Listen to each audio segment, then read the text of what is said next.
ঢাকা ও পার্শ্ববর্তী এলাকার আকাশ মেঘমুক্ত থাকতে পারে বলে জানিয়েছে আবহাওয়া অধিদপ্তর। আজ 17 ডিসেম্বর সকাল 7টা থেকে পরবর্তী 6 ঘন্টার জন্য দেওয়া পূর্বাভাসে এ তথ্য জানানো হয়। পূর্বাভাসে বলা হয়, আজ দুপুর পর্যন্ত ঢাকা ও পার্শ্ববর্তী এলাকার আকাশ মেঘমুক্ত থাকতে পারে।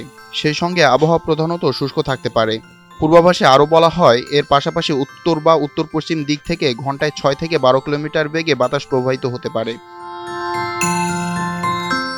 এদিকে সকাল 6টায় ঢাকায় তাপমাত্রা রেকর্ড করা হয়েছে 18.3 ডিগ্রি সেলসিয়াস এবং বাতাসের আর্দ্রতার পরিমাণ ছিল 80%।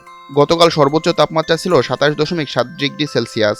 আজ সর্বনিম্ন তাপমাত্রা রেকর্ড করা হয়েছে 16.7 ডিগ্রি সেলসিয়াস। আজকে সূর্য অস্ত যাবে সন্ধ্যা 5টা 14 মিনিটে ও আগামীকাল সূর্যোদয় হবে ভোর 6টা 35 মিনিটে। বিপ্লব শেখ, এনটিভি অনলাইন।